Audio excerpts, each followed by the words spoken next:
మన హ్యూమన్స్ వల్ల ఇప్పటికీ వివరించలేని విషయం ఏదైనా ఉందంటే అది ఏలియన్స్ ఉన్నారా లేరనే విషయమే. బట్ రీసెంట్ టైంలో ఏలియన్స్ మనతో కమ్యూనికేషన్ చేస్తున్నారని రూమర్స్ వచ్చాయి.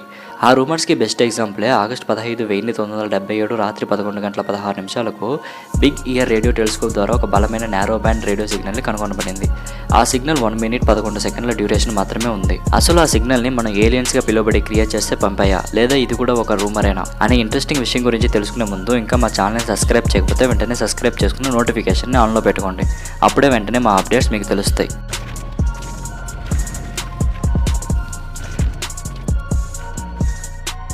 బిగ్ ఇయర్ రేడియో టెలిస్కోప్ ఒక వింత సిగ్నల్ని రికార్డ్ చేసిందని మనం ముందుగా చూసాం కదా. అసలు ఈ బిగ్ ఇయర్ రేడియో టెలిస్కోప్ అనేది యునైటెడ్ స్టేట్స్లోని ఓహియో స్టేట్ యూనివర్సిటీకి చెందింది. ఈ టెలిస్కోప్ని జాన్ డి క్రాస్ అనే ఒక వ్యక్తి రూపొందించాడు. ఈ బిగ్ ఇయర్ నిర్మాణం 1956లో ప్రారంభమై 1961లో పూర్తయింది. అండ్ 2 years తర్వాత అంటే 1963లో మొదటిసారిగా ఈ టెలిస్కోప్ను ఆన్ చేయబడింది. అలా ఆన్ చేసిన దాదాపు 14 సంవత్సరాల తర్వాత ఒక వింత సిగ్నల్ క్యాప్చర్ చేసింది. ఆ సిగ్నల్ని ఆస్ట్రోనమర్ అయిన జెర్రీ ఏమెన్ అనే వ్యక్తి ప్రింట్అవుట్ తీసి చాలా స్టడీ చేయగా కొన్ని లెటర్స్ని రౌండ్ చేసి వావ్ అని రాసి ఆ సిగ్నల్ని బయట ప్రపంచానికి చూపించాడు. అండ్ దెన్ ఈ సిగ్నల్ ఎక్కడి నుండి వచ్చిందని తెలుసుకోవడం కోసం అంతరిక్షంలో అంటే స్పేస్లో వెతకడం స్టార్ట్ చేశాడు. అలా భూమి నుండి దాదాపు 1800 లైట్ ఇయర్స్ దూరంలో ఉన్న ధనుసు పాదంలో అంటే ఇంగ్లీష్లో సాగిటేరియస్ కాన్స్టలేషన్లో ఉన్న సూర్యగ్రహం లాంటి ఒక నక్షత్రం నుండి వచ్చి ఉండాలని కొన్ని ఆధారాలు బట్టి చెప్పాడు. ఇలాంటి ఒక సిగ్నల్ని వేరే గ్రహవాసులు మనకు పంపిస్తున్నారంటే వాళ్ళ గ్రహంలో కూడా మన గ్రహంలో ఉన్న ప్రాపర్టీస్ అలాగే మనలానే తెలివి ఉండాలని తెలుస్తుంది కదా. International journal of astrobiology research ప్రకారం వావ్ అనే సిగ్నల్ సోర్స్ 2 వేరే నక్షత్రాల నుండి వచ్చి ఉండాలని కనుగొనబడింది. అవి ఏవేవంటే 66G K టైప్ నక్షత్రాలు. అయితే ఈ రీసెర్చ్లో ఆస్ట్రోనమర్ ఆల్బెర్టో క్యాబెలిరో అనే వ్యక్తి నాయకత్వంలో అనేక ఆస్ట్రోనమర్స్ కలిసి 4450 కెల్విన్ల హీట్ నుండి దాదాపు 6000 కెల్విన్ హీట్ వరకు ఉండే 550 నక్షత్రాలని ట్రేస్ చేశారు. బట్ ఇందులో సాగిటేరియస్ కాన్స్టలేషన్ అంటే ధనుసు పాదంలో ఉన్న నక్షత్రాన్ని కనిపెట్టాలి.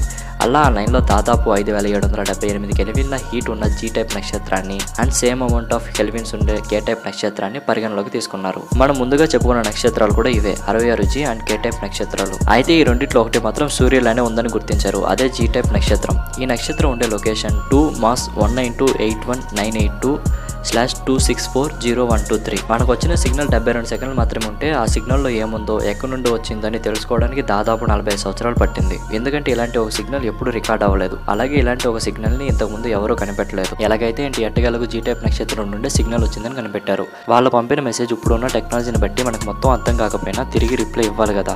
సో అలా భూమికి కూడా ప్రాణం ఉందని పిటోరికాలోని శక్తివంతమైన ఆరెసిబో టెలిస్కోప్ను ఉపయోగించి జీవితంలో ప్రాథమిక రసాయనాలు, DNA స్ట్రక్చర్స్, మన సౌర వ్యవస్థలో భూమి యొక్క స్థానం మరియు మానవుడి గురించి సమాచారాన్ని ఇలాంటి మరెన్నో విషయాలని వాళ్ళకు అర్థమయ్యేలాగా రిప్లై ఇచ్చాం. అయితే ఇప్పటి వరకు ఎలాంటి రిప్లై రాలేదు. కానీ మనం ఇక్కడ ఒక విషయం ఆలోచిస్తే మన ప్రపంచంలో రేడియోస్తో పాటు లైట్ కూడా నెట్ స్పీడ్లో ట్రావెల్ చేస్తుంది.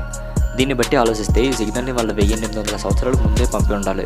సో అలా 1977లో మనకు రిసీవ్ అయ్యి ఉండాలి. ఈ విషయాన్ని కనిపెట్టడానికి మనకు సుమారు 40 సంవత్సరాలు పట్టింది. 40 సంవత్సరాల తర్వాత రిప్లై పంపాం. సో ఈ రిప్లై వాళ్ళకు రీచ్ అవ్వడానికి సుమారు 1800 సంవత్సరాలు పట్టొచ్చు. ఇంకా మీకు అర్థమయ్యేలా చెప్పాలంటే ఈ మెసేజ్ 2017లో పంపించారనుకుంటే 2017 + 1800 సంవత్సరాలు యాడ్ చేస్తే వచ్చే సంవత్సరమే 3817 సంవత్సరం. సో మేబీ 1800 సంవత్సరంలో వెళ్ళి రీచ్ అవ్వచ్చు. అండ్ దెన్ వాళ్ళు ఈ మెసేజ్ని చూసి అర్థం చేసుకుని రిప్లై పంపిస్తే దాదాపు 1800 సంవత్సరాలు ట్రావెల్ చేసి తిరిగి రావడం అనేది జరుగుతుంది. ఇది ఒక సైడ్ ఉంటే రియాలిటీకి వచ్చామంటే అంతరిక్షంలో ఉండే నక్షత్రాలు అక్కడే ఉంటాయనంటే కాదనే చెప్పాలి. ఎందుకంటే భూమి ప్రారంభం నుండి ఇప్పటి వరకు అంతరిక్షంలో అనేక మార్పులే జరిగాయి.